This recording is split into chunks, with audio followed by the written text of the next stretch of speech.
Olá, hoje eu quero apresentar a vocês um tema muito importante: liderança de resultados. O que é liderar? Liderar é influenciar as pessoas a fazerem o que precisa ser feito. Mas não basta apenas as pessoas fazerem o que precisa ser feito. Elas precisam fazer com algumas qualidades que são importantes. Primeiro, a própria qualidade. Se ela produz um produto, uma fabricação de algo, ou ela presta um serviço, este tem que ser com qualidade. Ela precisa ter velocidade. Não adianta ela apenas fazer o óbvio, fazer o que precisa ser feito, se não tem ritmo, não tem rapidez. E o outro aspecto é a eficiência. Então, sem qualidade, sem rapidez e sem eficiência, nós não vamos ter uma equipe de alta performance. Para que isso ocorra, nós temos que motivar essa equipe. Então, como motivar e comprometer essa equipe? Primeira coisa, nós temos que motivá-la em si. O que é motivá-la em si? Por exemplo, é normal nós observarmos nas empresas a síndrome da segunda-feira. É comum as pessoas acordarem para a segunda-feira já encarando a ideia de uma semana difícil, de uma semana que ela vai ter que encarar muitos problemas. E isso, lógico que é desmotivador, é entediante. O que nós precisamos criar é uma forma de motivar as pessoas a, quando virem para a empresa, virem para um local de trabalho onde elas se sintam bem. Segundo aspecto, elevar a competência da equipe. Não adianta nada nós termos uma equipe que não tenha competência para desempenhar o seu trabalho. Nós observamos nas empresas até funcionários que cumprem lá os seus horários, quase não faltam, mas falta a competência. Então elas têm a vontade de trabalhar, mas muitas vezes não treinaram, não se desenvolveram, não se aperfeiçoaram para adquirir mais competência. Para nós conseguirmos isso, nós precisamos de métodos. Existem algumas formas erradas de usar os métodos. Por exemplo, os líderes normalmente eles estabelecem metas e colocam os planos de ação justamente para atingir essas metas. Mas onde está a falha? A falha é que eles ficam aguardando, esperando os resultados. Não monitoram isso, não dão o follow-up. Então o que ocorre com isso é que a equipe vai acomodando.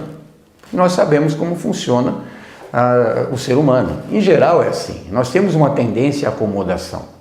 Quando nós temos, ao mesmo tempo, uma cobrança, um monitoramento, automaticamente nós vamos nos obrigando, criando um ritmo onde nós temos que alcançar os resultados. Quando não acontecem esses resultados, a tendência também é a equipe dar aquela acomodada e a liderança tenta fazer novas metas, novos planos de ação e fica aguardando também se os resultados vão ocorrer. Muitas reuniões, muitas vezes reuniões não objetivas, e essas reuniões acabam trazendo até uma desmotivação, porque o próprio grupo sente que não produz resultados. Qual é o método certo? Primeiro, motivar a equipe. Mas nós temos que lembrar, e as próprias pesquisas nos mostram, que apenas 20% dos funcionários, dos colaboradores de uma empresa são efetivamente comprometidos. Ou seja, 80% não têm o mesmo comprometimento. Acabam trabalhando muito mais pelo salário, pela obrigação de ter que trabalhar. O que falta então para eles? Falta a automotivação. Uma grande parte não tem essa automotivação. Elas se motivam com fatores externos. Então, ela fica buscando o salário ou alguma coisa diferente para ela ter mais empolgação, mais entusiasmo. Se ela recebe uma promoção, se acontece algum fato assim importante, significativo na vida dela, então ela se motiva. Mas como ela não tem essa capacidade de se automotivar, a tendência é todas as vezes que acontecer alguns problemas que não sejam muito positivos, ela esmorece, desanima, ela perde esse entusiasmo. Então isso indica que a motivação ela não pode ser de fora para dentro. É lógico que a motivação de fora para dentro ela é uma ferramenta importante para ajudar.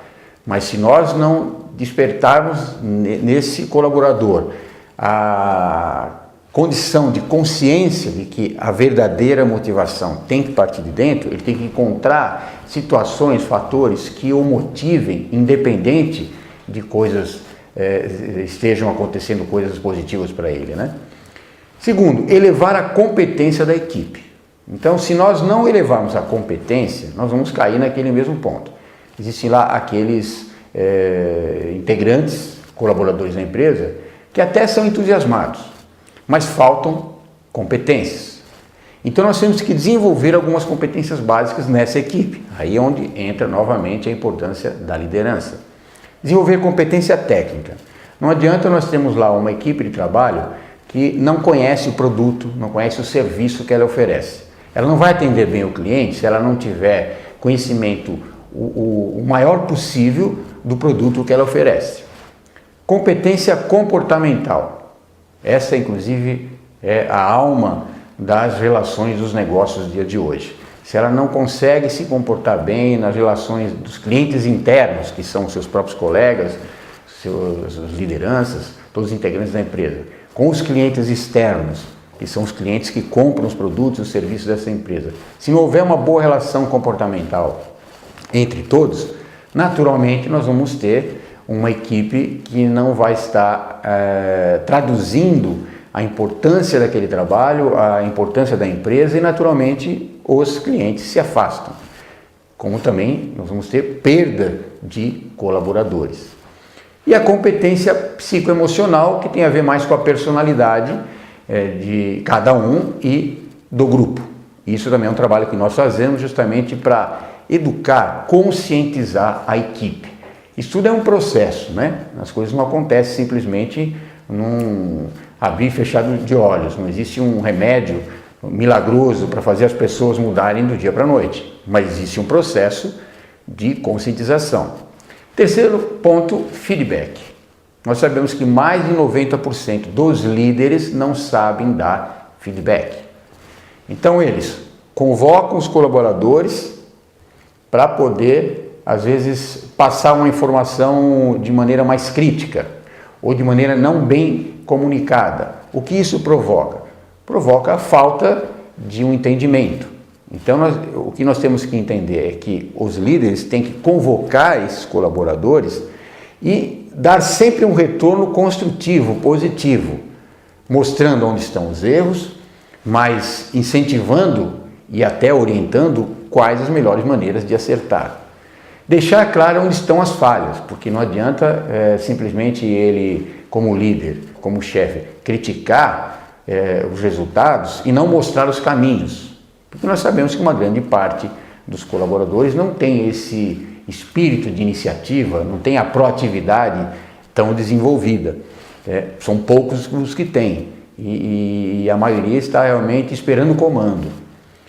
Terceiro, dizer como é o comportamento errado deles. A parte comportamental mesmo, aonde é que ele está errando. Muitas vezes ele não pede ajuda, ele não auxilia o colega do lado, ele faz a parte dele e não com tanta eficiência, mas já acha que é o suficiente. Então existem vários comportamentos negativos que precisam ser corrigidos. E quem que tem a responsabilidade de fazer isso? A liderança. E plano de ação, como quarto ponto importante do feedback.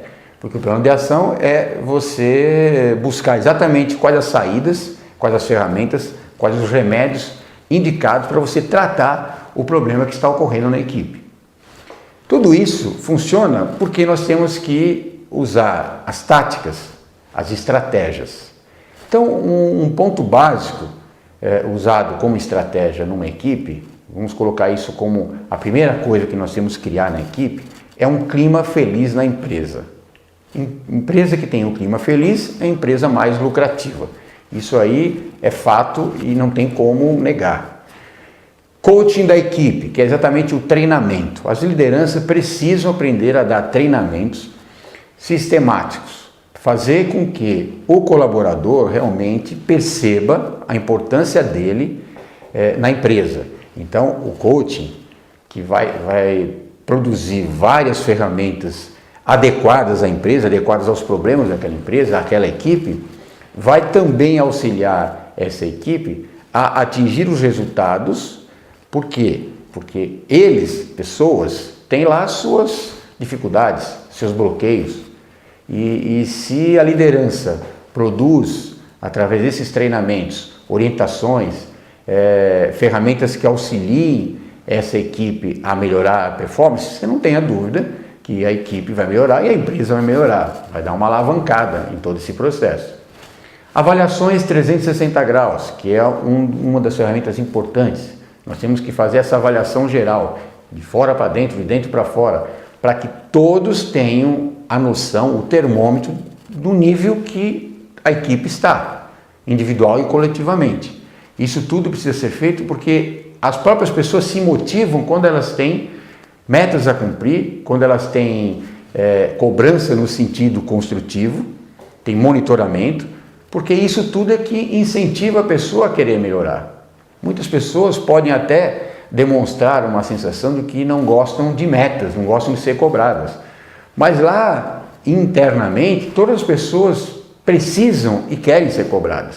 É como um filho que não gosta de ser cobrado pelo pai, pela mãe, que tem uma ideia, uma imagem de ser chato, né? Porque não é fácil ter que cobrar e o adolescente não gosta de ter que cumprir regras.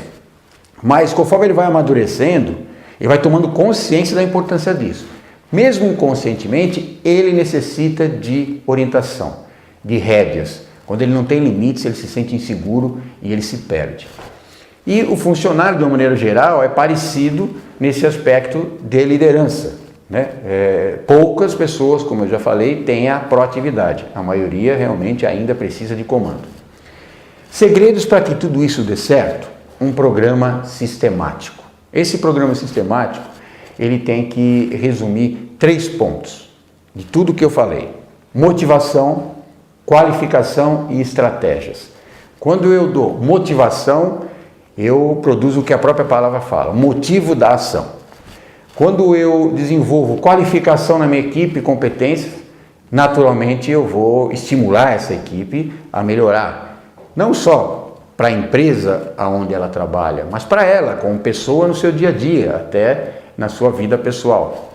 E as estratégias, logicamente, são as táticas, são os segredos, são as dicas que podem encurtar caminhos, pode fazer as pessoas perceberem coisas que elas não percebem. É justamente aí que entra todo o trabalho de conscientização educacional. Bem, era isso que eu queria passar para vocês no dia de hoje. Espero ter passado de maneira clara, objetiva. E fica aí o convite para você que está me assistindo, tanto você que trabalha numa empresa e que precisa desse trabalho de coach, esse trabalho de orientação, de encaminhamento, carreira profissional, parte emocional, afetiva, como também você, líder, que tem um comando numa empresa e tem a dificuldade natural de trabalhar com a equipe e quer buscar novas ferramentas. Eu gostaria de poder mostrar mais detalhadamente esse trabalho que eu desenvolvo nas empresas, já há mais de 12 anos, só em empresas, fora o meu trabalho de consultório de mais de 20 anos, e com certeza vocês vão ter grandes resultados. Um grande abraço e até a próxima.